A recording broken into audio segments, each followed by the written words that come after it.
নমস্কার, শুরু করছি শেয়ার বাজার নিয়ে। শেয়ার বাজারের বিভিন্ন রকম ট্রেডিং এবং ডিলিং সংক্রান্ত বিভিন্ন আলোচনা। নতুন বছর নতুনভাবে শুরু হচ্ছে। শুভ নববর্ষের 1432-এর আগাম শুভেচ্ছা সবাইকে রইল। শেয়ার বাজারটা 1432-এ শুরু করুন সবাই। আমি বলবো যে গরিব তারও শেয়ার বাজার, যে বড় লোক তারও শেয়ার বাজার, যে মধ্যবিত্ত তারও শেয়ার বাজার।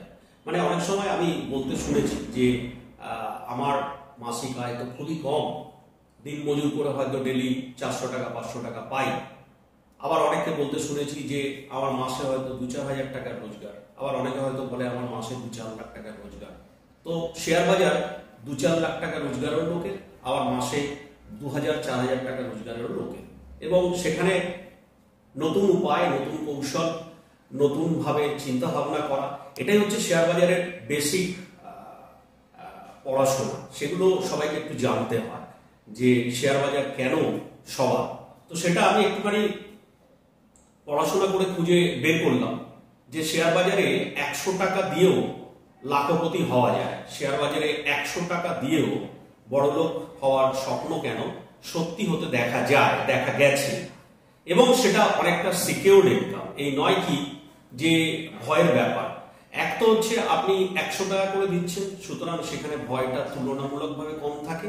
আর দ্বিতীয়ত হচ্ছে যে ধৈর্য ধরে রিটার্নটা যারা 100 টাকা দিয়ে করে তাদের জন্য শেয়ার বাজারটা খুব ভালো রিটার্ন দিতে পারে। রাদার যারা 1 লাখ টাকা বা 50,000 টাকা বা 20,000 টাকা দিয়ে শেয়ার বাজার করে, তাদের ক্ষেত্রে কিন্তু শেয়ার বাজারটা একটু অন্যভাবে হয়ে যায়।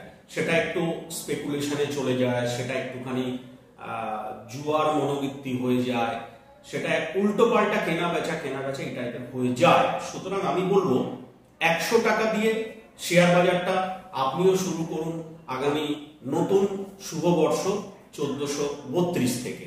সেখানে আমি খুব সুন্দরভাবে একটা অঙ্ক আপনাদেরকে বোঝাই যে সোনা বা গোল্ড, দেখা গেছে কি সোনা বা গোল্ডে দেখা যাচ্ছে আমি যদি প্রতি সপ্তাহে 100 টাকা করে 2010 সাল থেকে, মানে যখন থেকে এই গোল্ডটা শেয়ার বাজারে, মানে গোল্ড শেয়ার বাজারে মানে কি কমোডিটি মার্কেট নয় কিন্তু, বা এমসিএক্স এনসিডিএক্স এসব মার্কেট যে বলি আমরা, সেটা কিন্তু নয়। ডাইরেক্ট শেয়ার বাজার, যেখানে আপনি বিভিন্ন রকমের শেয়ার কিনছেন, যেখানে আপনি নিফটি কেনাবেচা করছেন, ফিউচার কেনাবেচা করছেন, কলপুট কেনাবেচা করছেন, যেখানে আপনি বিভিন্ন শেয়ার, মানে ধরুন রিলায়েন্স কিনছেন, হ্যাল কিনছেন, ম্যাসডক কিনছেন, এই বাজারে কিন্তু আপনি গোল্ড কিনতে পারেন। এবং 2010 সালে যেটা মোটামুটি শুরু হয়েছিল একটা 20 টাকা দিয়ে, সেখানে যদি আপনি ধরে নেওয়া যায় 100 টাকা করে প্রতি সপ্তাহে জমাতেন বা আপনি ওই গোল্ডটা কিনতেন, সে অ্যাক্সিস গোল্ড, এটা একটা ETF ফান্ড, আমি সেসব আলোচনায় যাচ্ছি না। আপনি যদি গোল্ডটা কিনতেন তাহলে মোটামুটি আজকে আপনার ইনভেস্ট হয়ে যেত 75,000। মানে 2010 থেকে নিয়ে এখনো পর্যন্ত রাফলি 15 বছর ধরে নিন, 750 সপ্তাহ 75,000 টাকার ইনভেস্টমেন্ট। আজকে কিন্তু আপনি পেয়ে যাচ্ছেন 1,82,273 টাকা। তার মানে 100 টাকা করে সপ্তাহে দিয়ে 750 সপ্তাহে 75,000 টাকার ইনভেস্টমেন্টটা আপনাকে এনে দিয়েছে 1,82,000 টাকা।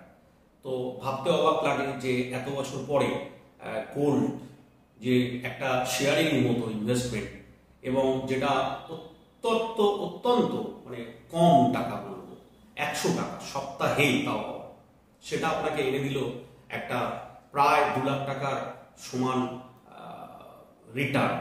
তার মানে জমিয়েছেন হয়তো 75,000, পেলেন হয়তো 2 লাখ, প্রায় 1,25,000 টাকা, প্রায় 150% কাছে রিটার্ন, এবং তাও মোটামুটি 14.5-15 বছরের মধ্যে। তো বিষয়টা পড়াশোনা, বিষয়টা কোথায় লগ্নি করবো সেটা জানা, বিষয়টা একটু অন্য রকমের চিন্তা ভাবনা। শেয়ার বাজারটাকে সবসময় যে একটা ফাটকা, শেয়ার বাজারটাকে সবসময় যে একটা আমার টাকা ক্ষতি হয়ে যেতে পারে, শেয়ার বাজার যে সবসময় একটা জুয়া, এরকম মনোভাবগুলোকে ত্যাগ করতে হবে।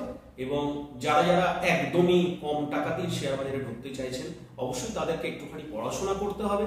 তাহলেই এই শেয়ার বাজার সম্পর্কে সব ভয় দূরে সরে গিয়ে নতুনভাবে নতুন বছরে সবার জন্য শেয়ার বাজার হয়ে উঠবে একটা আলাদা ধরনের ইনভেস্টমেন্ট বা লগ্নির জগৎ, এরকম ধরনের বিভিন্ন রকম আমাদের ইউটিউব বা বিভিন্ন রকম আমাদের প্রোগ্রাম, সেগুলো ঠিকভাবে জানতে এবং খুব তাড়াতাড়ি পেতে আমাদেরকে সাবস্ক্রাইব করতে ভুলবেন না, আর আমাদের লাইক করতে ভুলবেন না, কমেন্ট করতে ভুলবেন না। কমেন্টের উত্তর আমরা আমাদের দিক দিয়ে যথাসাধ্য দেওয়ার চেষ্টা করব। দেখা হচ্ছে পরের ভিডিও।